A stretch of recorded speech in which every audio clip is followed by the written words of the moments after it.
Hi, I'm Dan Heber, and this is the lecture video to accompany the reading assignment for Albert Camus, and this is also the last reading assignment of our class, and it's one of the shortest reading assignments also. So let's get right to it. Let me first frame this with where we left off last time. Where we left off last time was with an analysis of Aristotle, and we saw that Aristotle sort of is beginning with this assumption that everything in the universe has a purpose, everything in the universe has a direction, and concurrently you exist in the universe, so therefore you have a purpose. There is a life that you are supposed to live, according to Aristotle. The Algerian philosopher Albert Camus rejects that. So let's just jump right into this, and we're looking here at this. It's titled "Courage is the Highest Virtue," but what we mean by courage there is, sort of staring into the abyss, realizing that maybe nothing does have a purpose, and still being willing to live life. That's the kind of courage that Albert Camus is talking about. And he uses the myth of Sisyphus, the actual myth of Sisyphus, as an example to talk about that. Now, the reason why I said the real myth of Sisyphus is because the name of Albert Camus' essay is The Myth of Sisyphus, but it's an essay about this other myth, about a guy by the name of Sisyphus. And you're perhaps aware of this particular myth. Sisyphus, through reasons that aren't really important for what we're going to be talking about, had angered the gods. And as a result of him angering the gods, he received a particular kind of punishment, and it was futile, useless labor.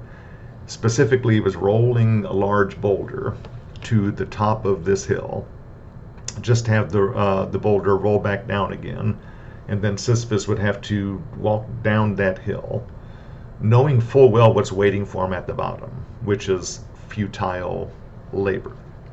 And that's the myth that Albert Camus uses to talk about the meaning of life and to questions like, well, does life have meaning?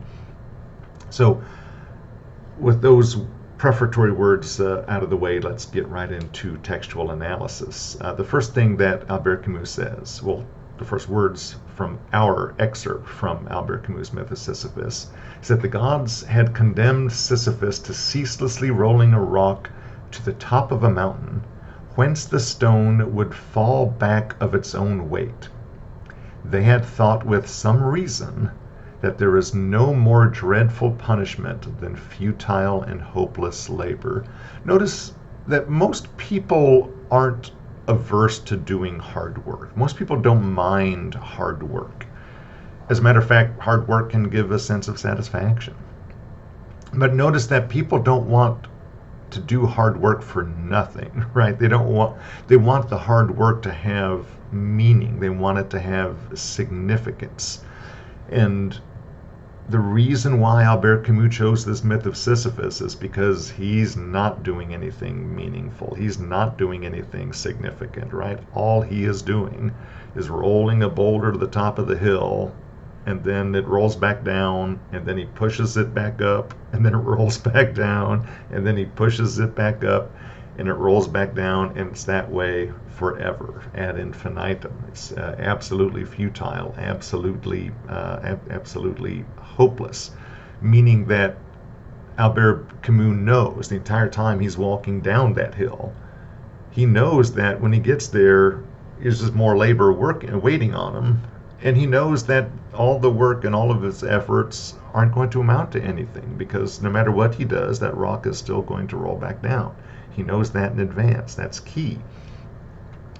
So this green highlighted passage here, Camus says, you have already grasped that Sisyphus is the absurd hero. He is, much through his passions as through his torture.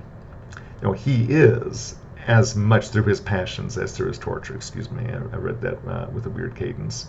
His scorn of the gods, his hatred of death, his passion for life is what won him that unspeakable penalty in which the whole being is exerted toward accomplishing nothing, right? So Albert Camus is asking us to really focus on the nothingness here, right? There's not, what Sisyphus is doing is completely and utterly meaningless.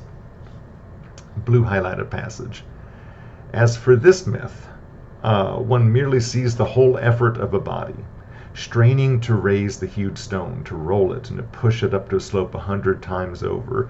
And he goes on to just give this emphasis to the toil that is actually involved, the completely futile toil that is involved in moving this boulder inch by inch up the top of this hill, where it just rolls back down. In this pink highlighted passage, this is where Camus is letting us know what's happening here. He says it's during that return. So Sisyphus is standing there at the top of the mountain, sees the boulder roll down, and he just starts walking down the hill. But just before that, there's this pause. It's that during the return, that pause, that Sisyphus interests me.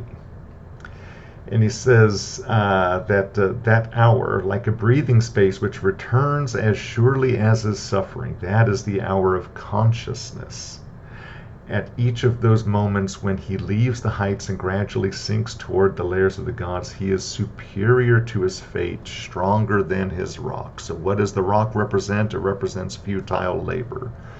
Sisyphus, the way Albert Camus is presenting him to us, is stronger than his rock. He's stronger than the futility of his own existence, because he knows darn good and well that all of his efforts are worth nothing, but he's doing it anyway, right? He's the whole time he's walking down that hill, knowing what is waiting on him.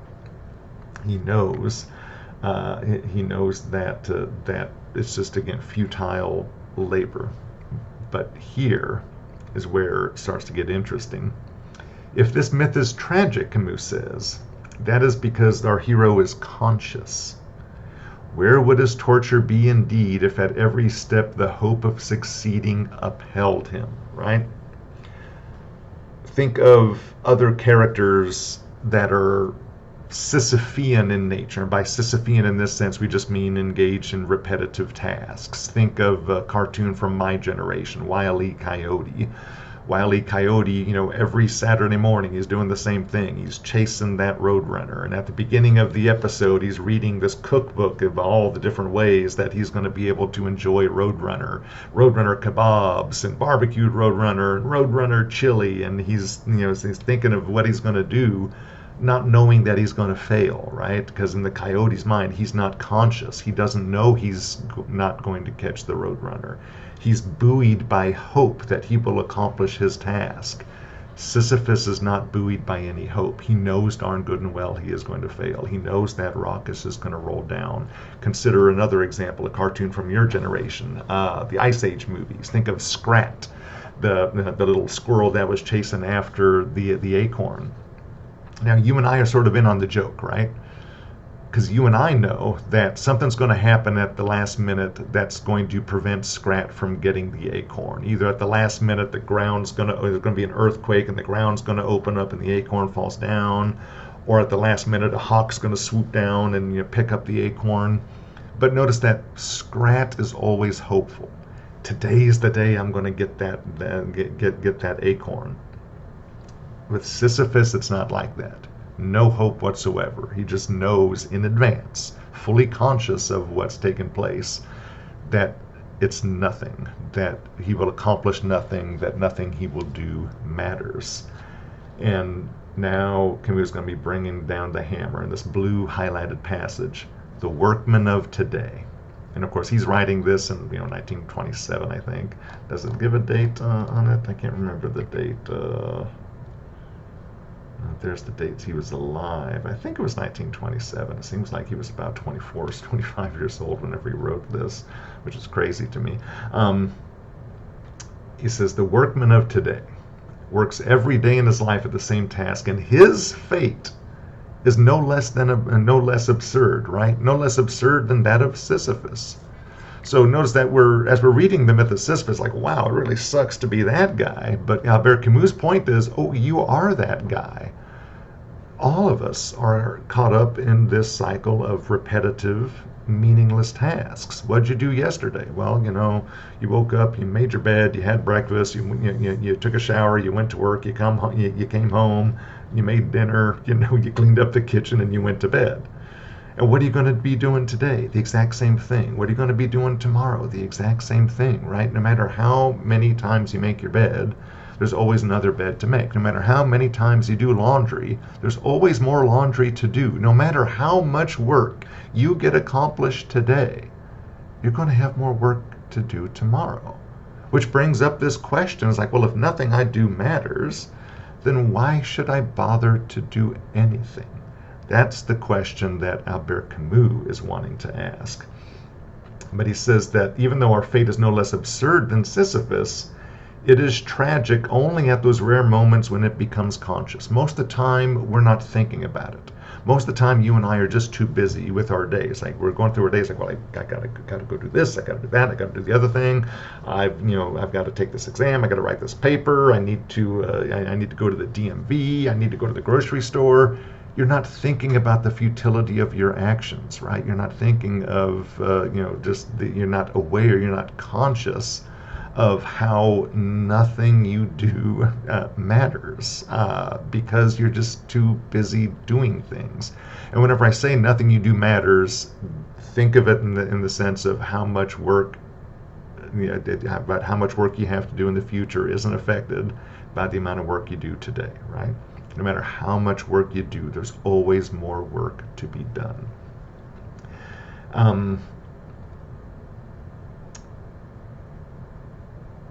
Let's see, I'm going to skip over some of that. This line here is I've always found it interesting. One does not discover the absurd without being tempted to write a manual of happiness. Well, of course, that's precisely what Aristotle was doing, right? Aristotle was telling us, hey, we all want to be happy, and guess what? Here's how you be happy. You live life this way. You develop these virtues. You cultivate those virtues. You do the thing that the virtuous person would do, and you'll become virtuous and live a full and satisfying life yourself. That manual of happiness, that's precisely what Aristotle was doing, and what Albert Camus is pointing out is like, nobody can, because all of our actions are ultimately meaningless. And if all of our actions are meaningless, then there is nothing that you can do. If you're trying to derive meaning from those actions, it's not going to work, is what Aristotle is saying. So now going back to Sisyphus, all Sisyphus's silent joy is contained therein. His fate belongs to him.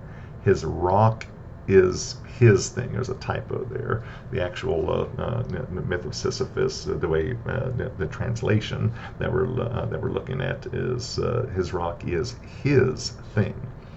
What Albert Camus is doing there is saying, Sisyphus is just leaning into the nothingness. Sisyphus is leaning into that rock. There's nothing inherently meaningful about pushing a boulder to the top of a hill. Albert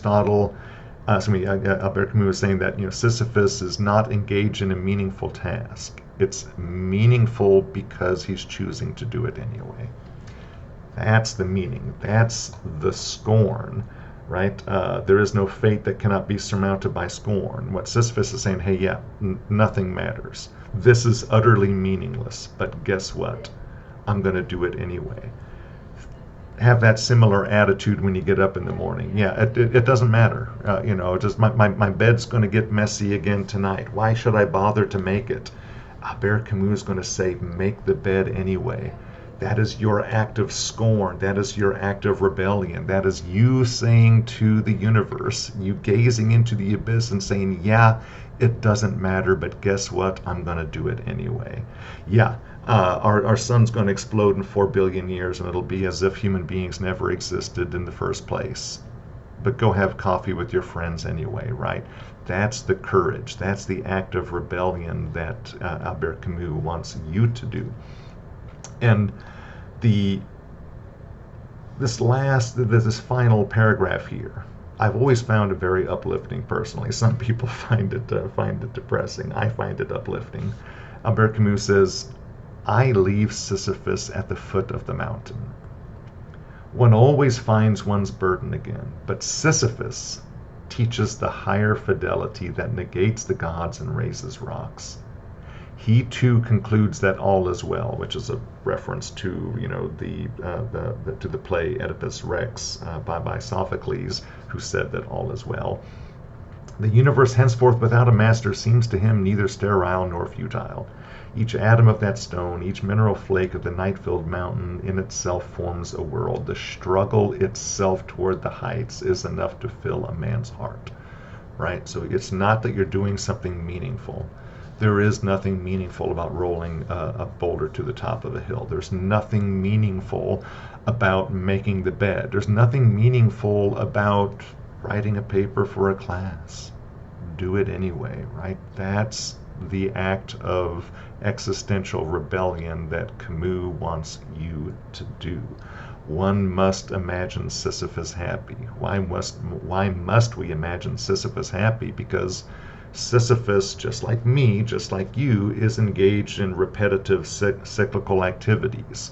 And if I can't imagine Sisyphus being happy, doing the same thing all day, every day, then how can I imagine myself being happy, right? That's the key to understanding Camus here. So, with all those things being said, I'm going to bring this video to a close. Thank you so much for signing up for the class and for making it this far. I hope you got something out of this class other than a grade. But for right now, I'm going to go ahead and bring this video to a close. Like I already said, I'm going to ask you to enjoy the rest of the day. And I'm not going to see any more videos because this is it.